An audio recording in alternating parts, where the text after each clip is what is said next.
There's something strange about the air tonight, isn't there? It feels heavier, like it's carrying a warning no one wants to hear. Everyone's pretending everything's fine, laughing, scrolling, planning.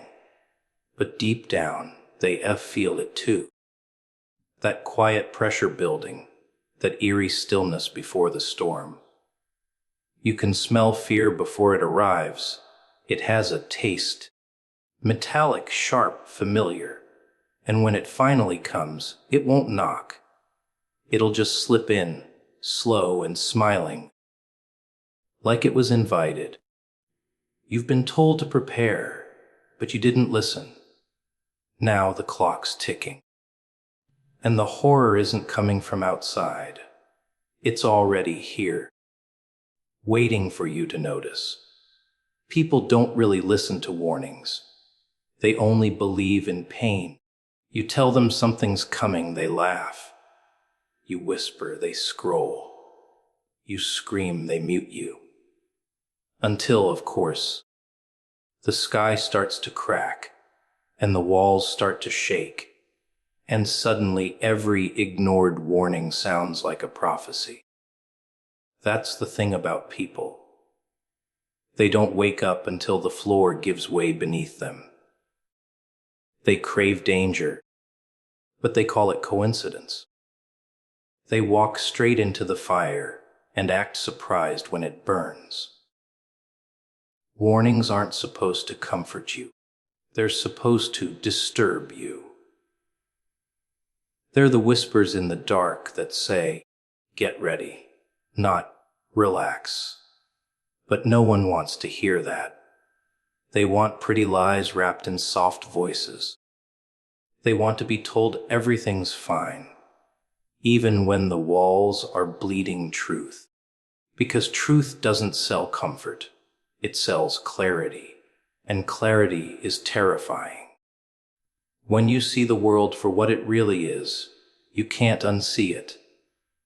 You can't laugh like before, sleep like before, trust like before. That's why people pretend.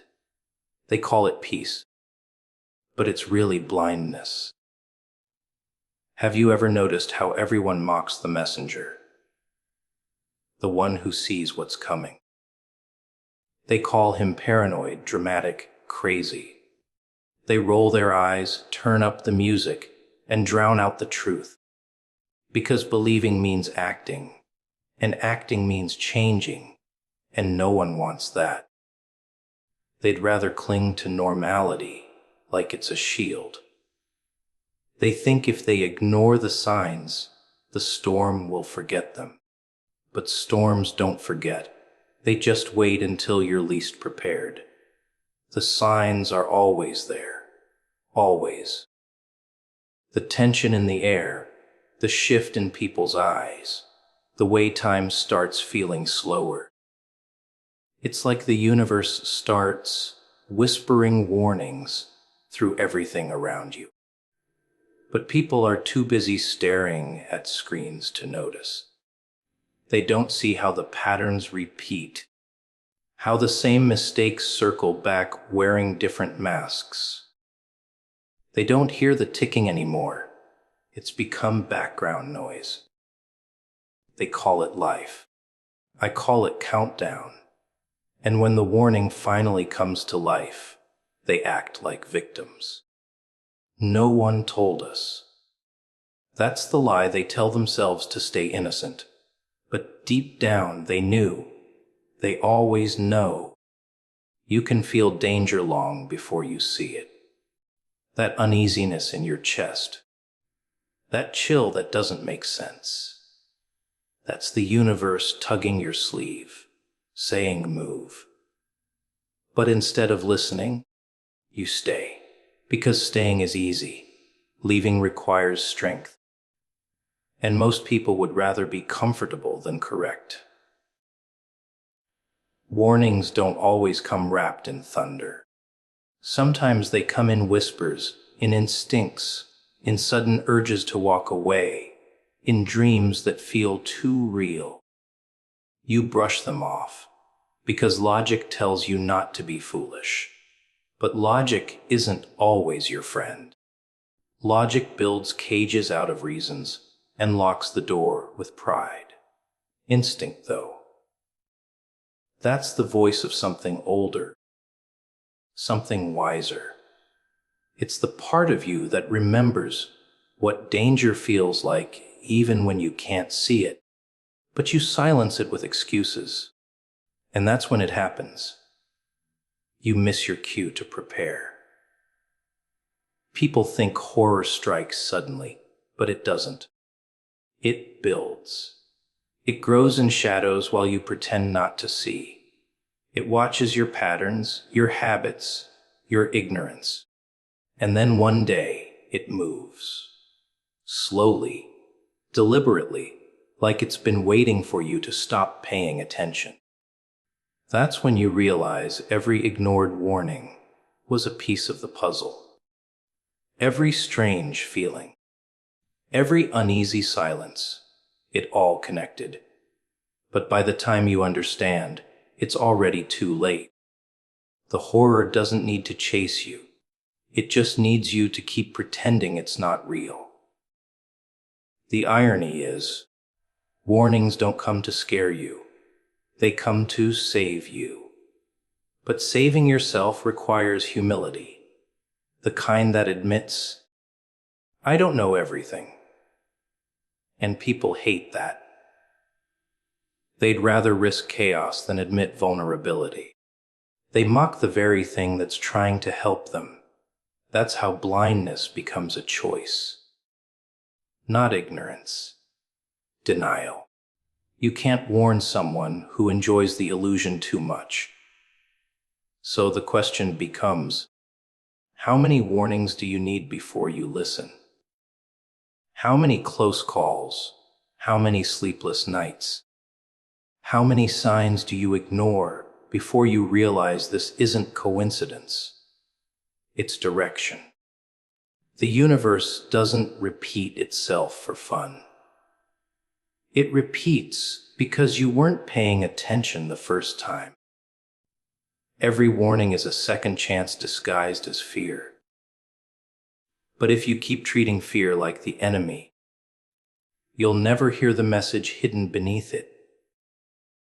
People think the danger is in the event, but it's not.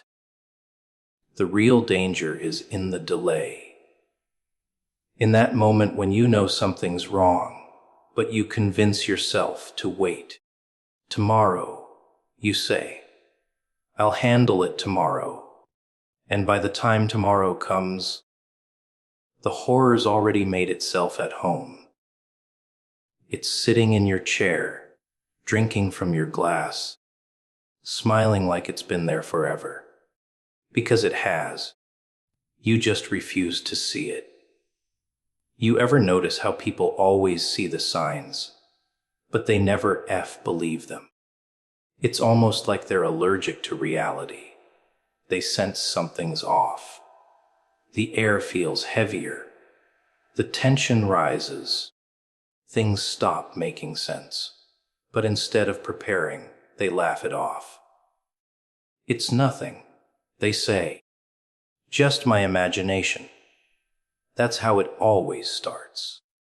Not with the horror itself, but with the refusal to admit it's already here.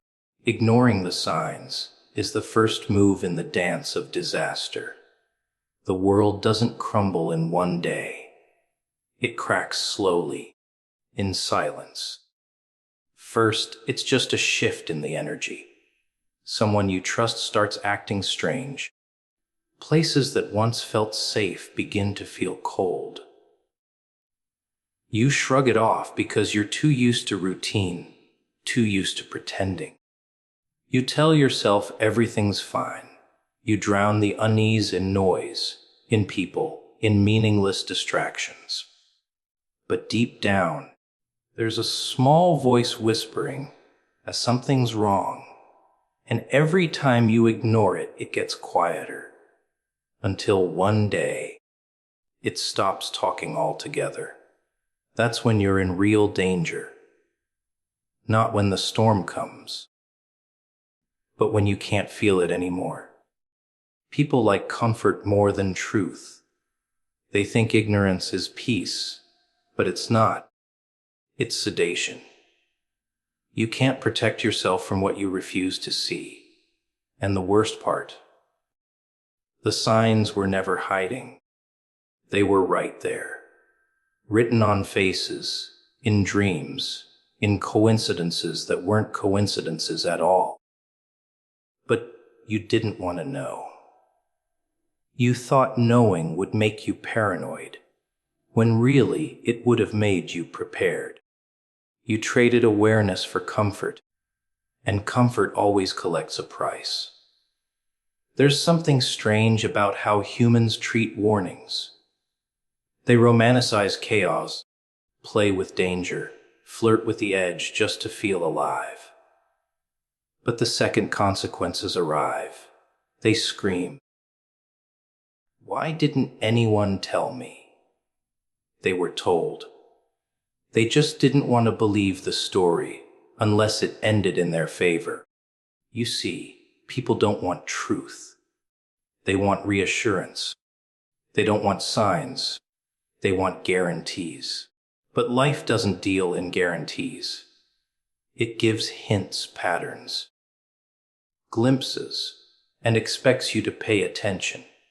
You can't blame fate for what you ignored out of convenience.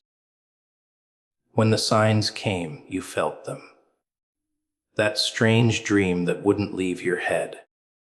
That sudden gut feeling telling you to wait, to stop, to leave. But you didn't listen, because you thought logic knew better. You wanted proof, something you could touch, measure, explain. But by the time proof arrives, it's too late. Proof always comes after the fall. The signs are mercy, proof is punishment. You ever watch how animals react before a storm? They move differently. The birds fly lower, the dogs grow restless, the silence thickens. They know before the thunder even starts. That's instinct. Something humans used to have before they drowned it in noise and distraction. Now you get 1,000 warnings every day and scroll past all of them, too numb to care. And when the storm finally hits, you act surprised. You call it sudden. But the truth is, it was building the whole time, right under your nose. Ignoring signs doesn't make danger disappear. It just makes you blind to the shape it's taking. And the moment you choose blindness, you give it power. You invite it closer. Let it move freely while you pretend everything's fine. That's the cruel part. People think ignorance protects them. It doesn't. It feeds the very thing they fear. When you close your eyes, the darkness doesn't vanish. It just feels safer because you can't see it. But it's still there, breathing right beside you. Every disaster, every downfall, every betrayal, they all leave a trail. Red flags don't appear out of nowhere. You see them. You just don't want to admit what they mean. Because once you acknowledge them, you have to make a choice. Stay or go, speak or stay silent, prepare or pretend. And most people would rather lie to themselves than face the discomfort of truth. That's why horror always wins. It doesn't need to be smart. It just needs you to keep ignoring it. The irony is, the people who ignore signs are always the ones who swear they'd never let that happen. They think awareness means fear, but it's the opposite. Awareness is armor. It doesn't make you paranoid. It makes you ready. But society teaches you to stay calm, stay polite, stay predictable. Don't overreact, they say. It's probably nothing. Those words have buried more people than bullets ever have.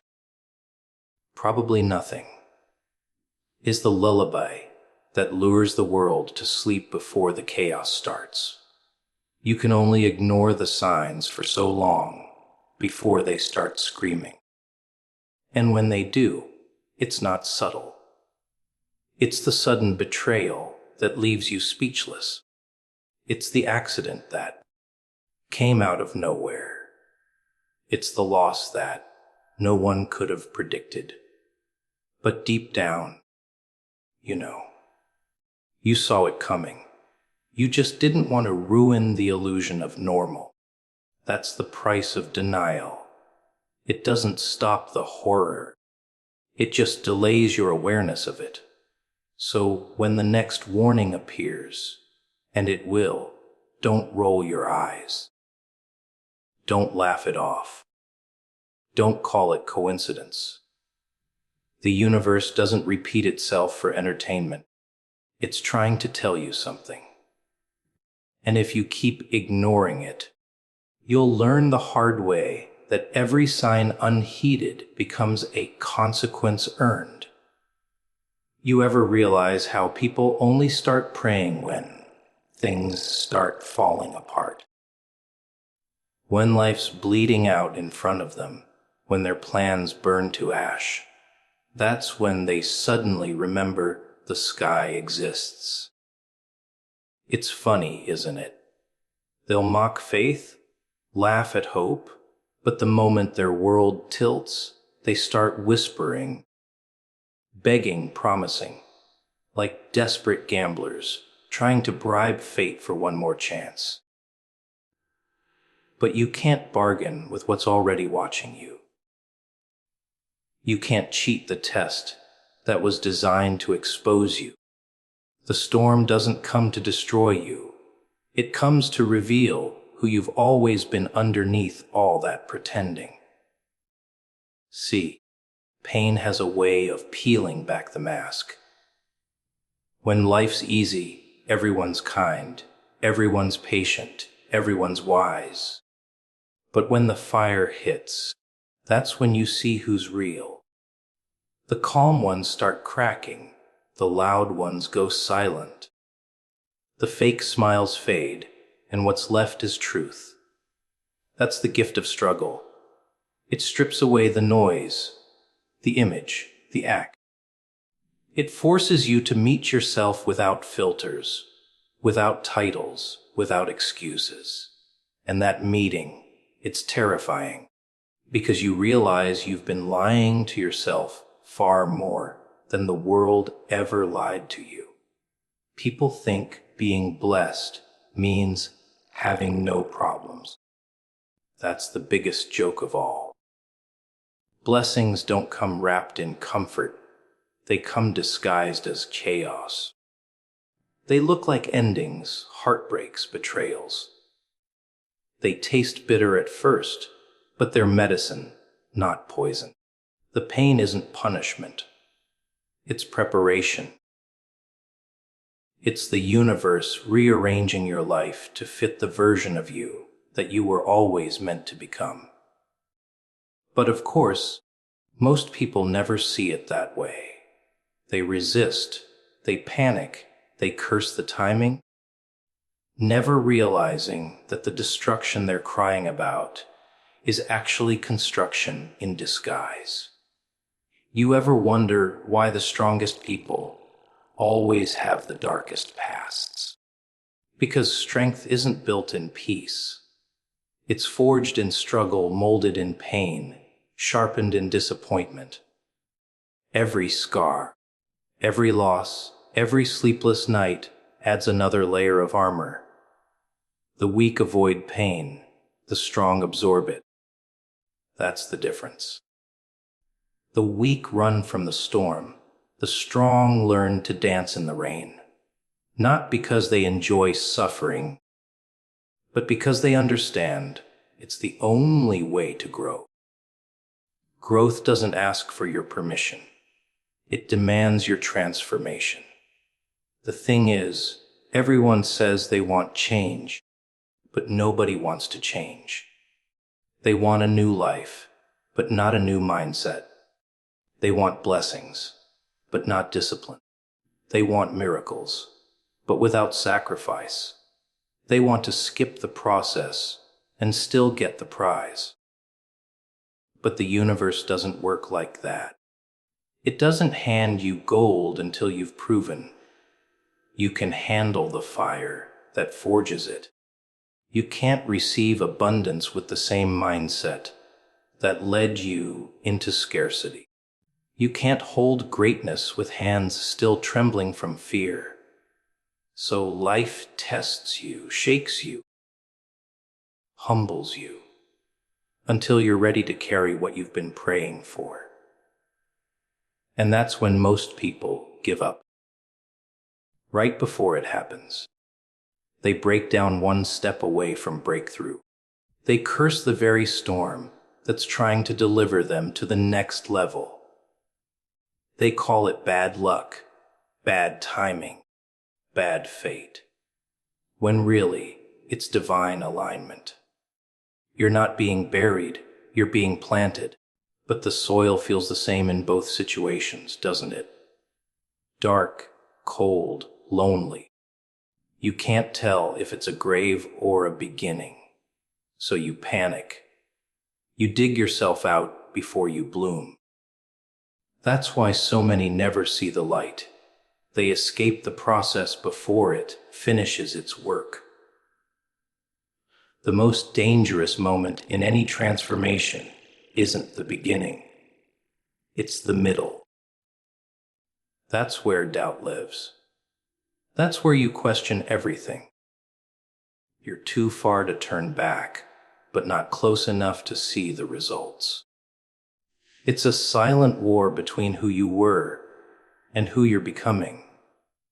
And most people lose that battle, not because they're weak, but because they get tired. Tired of waiting, tired of trusting, tired of believing. But that's the test. The waiting room of greatness. The ones who survive it. They're not the smartest or the luckiest. They're just the ones who refuse to quit when it stops feeling good.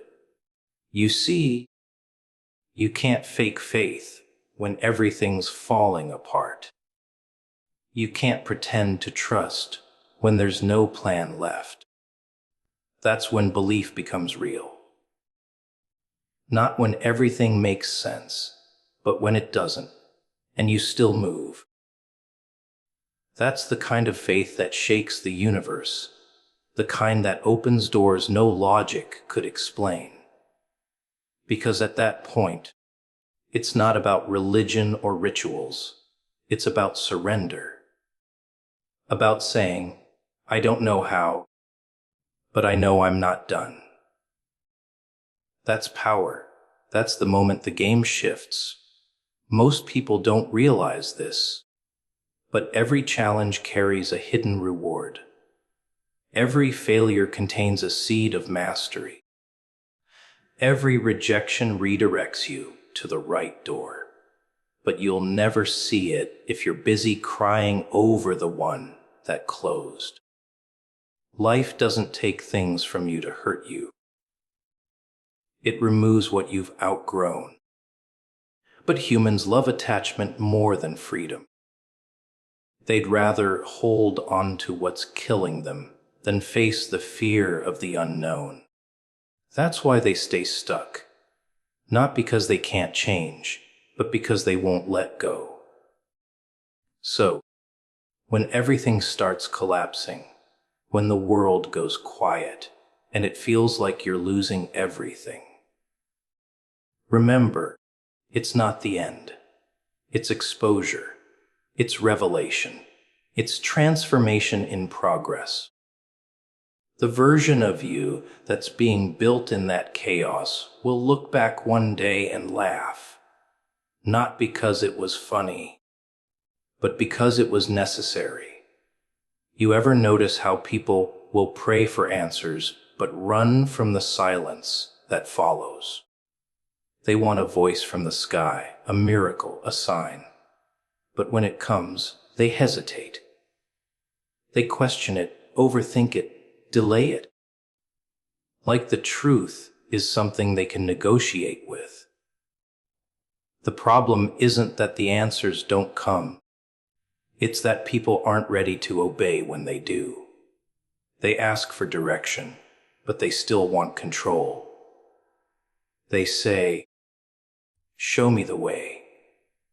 But deep down, they're hoping the path won't require losing their comfort, their pride, or their illusions.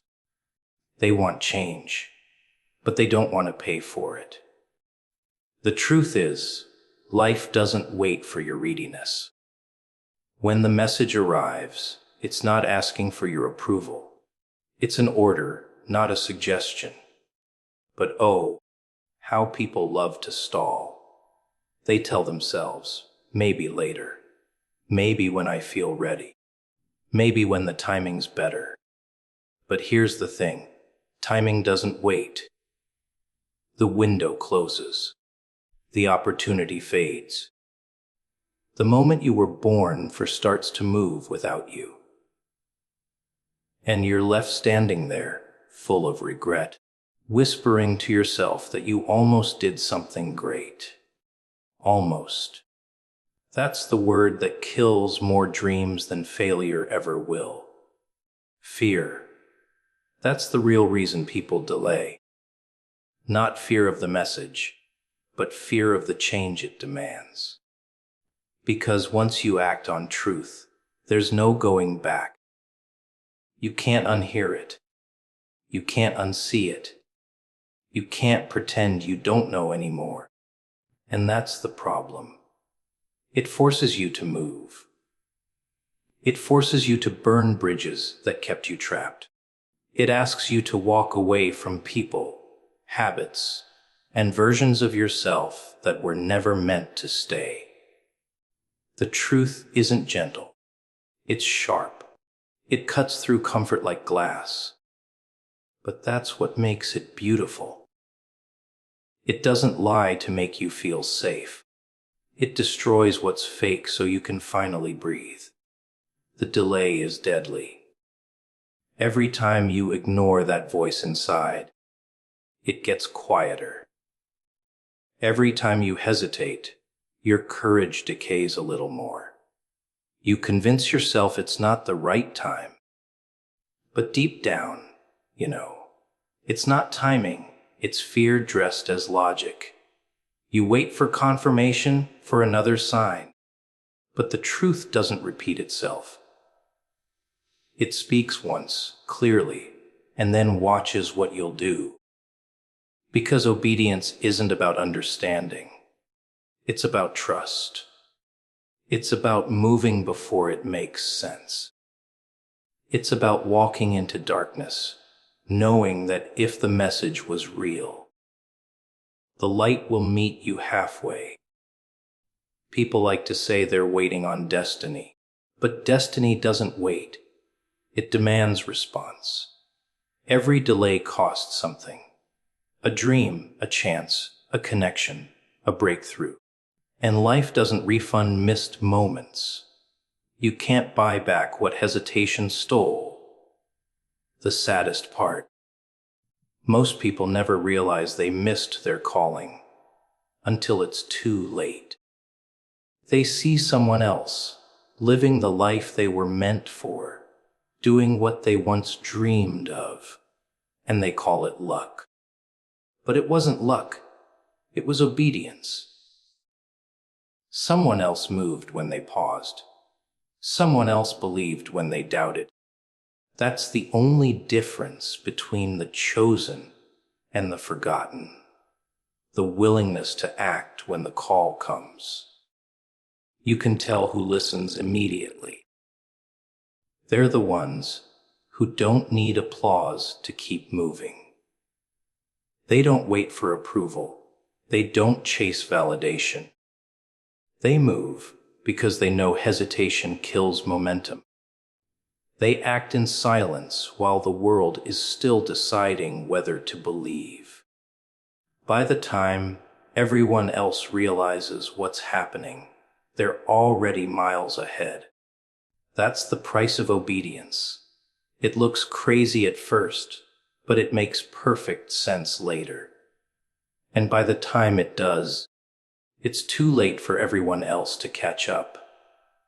There's something dangerous about delayed obedience. It feels innocent, like a small pause, a brief wait, but it's actually rebellion in disguise. Because when the truth speaks, silence isn't neutral, it's rejection. You can't say, "I'll think about it," to destiny. You either move or you lose. And every second you wait, fear grows stronger, logic gets louder, and faith gets weaker. That's how people miss miracles. They overthink what they were meant to obey. They try to make spiritual instructions fit into human reasoning. But the truth doesn't need to make sense. It just needs to be followed. You know what's ironic?